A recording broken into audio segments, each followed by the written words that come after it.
Hello mister and missus Coach. അപ്പോൾ ഇന്നൊരു കണ്ടൻറ്റാണ് വന്നിരിക്കുന്നത്. കണ്ടന്റ് വേറെ ഒന്നുമല്ല, ഞാൻ മുന്നേ ഇതുപോലെ ഒരു മുട്ടയെ പറ്റി പറഞ്ഞിട്ടുണ്ടായിരുന്നു. ഇന്നലെ ഞാൻ എൻ്റെ കൊളസ്ട്രോൾ ലെവൽ ടെസ്റ്റ് ചെയ്ത് നോക്കി. കൊളസ്ട്രോൾ എന്ന് വെച്ചാൽ ട്രൈഗ്ലിസറൈഡിൽ ഒരു അളവ് പോലും എനിക്ക് കൂടിയിട്ടില്ല. കാരണം ഞാൻ ഹൈ ഫാറ്റാണ് ഞാൻ കഴിക്കുന്നത്. ഒന്നാമത്തെ കേസ് ഹൈ ഫാറ്റ് കഴിക്കുന്നുണ്ട്. അതായത് നിങ്ങൾ പറയുന്ന ഹൈ ഫാറ്റ്, അതായത് മുട്ടയുടെ മഞ്ഞ കഴിക്കുന്നുണ്ട്, ഓയിലിൽ പൊരിക്കുന്ന ചിക്കൻ കഴിക്കുന്നുണ്ട്, ബീഫ് കഴിക്കുന്നുണ്ട്, അതുപോലെ മറ്റ് എണ്ണ പലഹാരങ്ങൾ. അതായത് എണ്ണ പലഹാരം വെച്ചാൽ ഗീ, ബട്ടർ ആൻഡ് കോക്കനട്ട്, ഈ 3 എണ്ണയിലുണ്ടാകുന്ന ആഹാരങ്ങൾ ഞാൻ കഴിക്കുന്നുണ്ട്.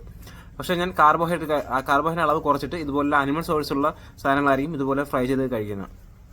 എന്നിട്ട് എൻ്റെ ട്രൈഗ്ലിസറിൻ്റെ അളവും അതുപോലെ എൻ്റെ കൊളസ്ട്രോളിൻ്റെ ലെവൽ പോലും എനിക്ക് ഇൻക്രീസ് ആയിട്ടില്ല. അപ്പോൾ ഇതുപോലെ കഴിക്കുന്ന മറ്റ് പലരും ഉണ്ട്. ഞാൻ ഡയറ്റ് കൊടുക്കുന്ന ആൾക്കാരുണ്ട്, എൻ്റെ ക്ലയൻസുകളുണ്ട്. അവർക്ക് ആർക്കും ഇതുപോലെ ലെവൽസ് ഒന്നും കൂടിയിട്ടില്ല. പക്ഷേ ദൈനംദിന ജീവിതത്തിൽ ഇപ്പോൾ ജിമ്മിൽ ജോയിൻ ചെയ്യാൻ വരുന്ന ആൾക്കാരുണ്ട്. ഞാനിപ്പോൾ ഒരു ജിമ്മുണ്ട്, ജിമ്മിൻ്റെ ഓണറാണ്. അപ്പോൾ ജിമ്മിൽ ജോയിൻ ചെയ്യാൻ വരുന്ന ആൾക്കാരുണ്ട്. ആ ആൾക്കാർ പറയുന്നത് വെച്ചാൽ അവർക്ക് ട്രൈഗ്ലിസറൈഡ് അളവ് കൂടുതലാണ്, ഹൈ കൊളസ്ട്രോൾ ആണ്, ഹൈ BP ആണ്. അതിന് കാരണം വെച്ചാൽ ഞാൻ അവരുടെ ചോദിക്കും, നിങ്ങൾ എന്ത് ആഹാരമാണ് കഴിക്കണമെന്ന് വെച്ചാൽ അവർ പറയുന്നത് വെച്ചാൽ വേറെ ഒന്നുമില്ല, വീട്ടിൽ ഡെയിലി കഴിക്കുന്ന ചോറ് കഴിക്കുന്നുണ്ട്, അതുപോലെ മറ്റ് പലഹാരങ്ങൾ, രാവിലെ കഴിക്കുന്ന പലഹാരങ്ങൾ. അപ്പോൾ ഇതിൻ്റെയൊക്കെ അവർ ഓരോന്നെ പറയും. രാവിലെ 3 അപ്പം, 3 ദോശ അങ്ങനെ കഴിക്കും. അതിൻ്റെ കൂടെ കഴിക്കുന്നത് കടലയും അതുപോലെ മറ്റേ സോയാബോൾ, മറ്റ് ഉരുളക്കിഴങ്ങ് കറി, അങ്ങനെ പല കറീസാണ് അവർ കഴിക്കുന്നത് അതിൻ്റെ കൂടെ, ഈ പലഹാരത്തിൻ്റെ കൂടെ. അങ്ങനെ കഴിക്കുന്നവർക്ക് പോലും ഇപ്പോൾ ഞാൻ നേരത്തെ പറഞ്ഞ പോലെ ട്രൈഗ്ലിസറിൻ്റെയും കൊളസ്ട്രോളിൻ്റെയും ലെവൽ വളരെ കൂടുതലാണ്.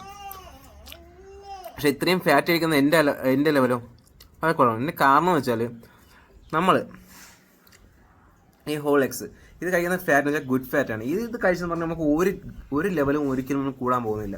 നമുക്ക് നല്ല ഗുഡ് കൊളസ്ട്രോളാണ് നമുക്ക് കിട്ടുന്നത്. ഈ കൊളസ്ട്രോളിൻ്റെ ലെവൽ കൂടിയൊന്നും കുറഞ്ഞു അങ്ങനെ കൂടാനും കുറയാനും ഒന്നും പോകുന്നൊന്നുമില്ല. അപ്പോൾ നമ്മൾ എന്ത് ചെയ്യുക, കറക്റ്റ് ചൂസ് ചെയ്യുമ്പോൾ നല്ല ആഹാരങ്ങൾ മാത്രം ചൂസ് ചെയ്യുക. നിങ്ങൾ കാർബോഹൈഡ്രേറ്റിൻ്റെ അളവ് കുറച്ചിട്ട് നിങ്ങൾ എന്ത് ചെയ്യണം, protein and fat source consume ചെയ്യും. നല്ല പ്രോട്ടീൻസും അതുപോലെ നല്ല ഫാറ്റും കൺസ്യൂം ചെയ്യും. നല്ല പ്രോട്ടീൻ എന്ന് പറയുന്നത് എന്താ? നല്ല പ്രോട്ടീൻ, ഫസ്റ്റ് ക്ലാസ് പ്രോട്ടീൻ എന്ന് പറയുമ്പോൾ ഇതുപോലെ മുട്ട വരും. ഇപ്പോൾ ഞാനിപ്പോൾ എടുത്തിരിക്കുന്നത് 10 ഹോൾ എഗ്സും അതിൻ്റെ കൂടെ ചിക്കനാണ് ഞാൻ എടുത്തിരിക്കുന്നത്. അപ്പോൾ ഇതുപോലെ ഫസ്റ്റ് ക്ലാസ് പ്രോട്ടീൻ എടുക്കുക, അതിൻ്റെ കൂടെ നിങ്ങൾ ഫാറ്റും കൺസ്യൂം ചെയ്യുക. അല്ലാതെ നിങ്ങൾ ഇതുപോലെ ഡെയിലി ഇങ്ങനെ കാർബോഹൈഡ്രേറ്റ് അളവ് ഇങ്ങനെ കൂട്ടി കഴിച്ചുകൊണ്ടിരുന്നത് നിങ്ങൾക്ക് ബോഡിയിൽ ഇതുപോലെ ട്രൈഗ്ലിസറിഡ് അളവും അതുപോലെ കൊളസ്ട്രോൾ അളവും കൂടത്തേ ഉള്ളൂ. നിങ്ങളൊരു രോഗിയായിട്ട് മാറേ ഉള്ളൂ. നമ്മൾ വിചാരിക്കുകയാണ് ഞാൻ നാളെ തൊട്ട് ഷുഗർ ഡയറ്റ് തുടങ്ങാമെന്ന് പറഞ്ഞാൽ നമ്മൾ ഷുഗർ മാത്രം കട്ട് ചെയ്യും, ടേബിൾ ഷുഗർ മാത്രം കട്ട് ചെയ്യും. ഈ ടേബിൾ ഷുഗർ മാത്രമല്ല നിങ്ങളെ ഷുഗർ എന്ന് പറയുന്നത്. സത്യത്തിൽ ഷുഗർ എന്ന് പറയുമ്പോൾ നമ്മൾ എന്ത് കഴിക്കും അത് ബ്രേക്ക് ഡൗൺ ആകുമ്പോൾ ഷുഗറായി കൺവേർട്ട് ആവും. അത് തന്നെയാണ് ഷുഗർ. അതായത് ഇപ്പോൾ ഞാൻ റൈസ് കഴിക്കുകയാണ്, ചോറ് കഴിക്കുകയാണ്.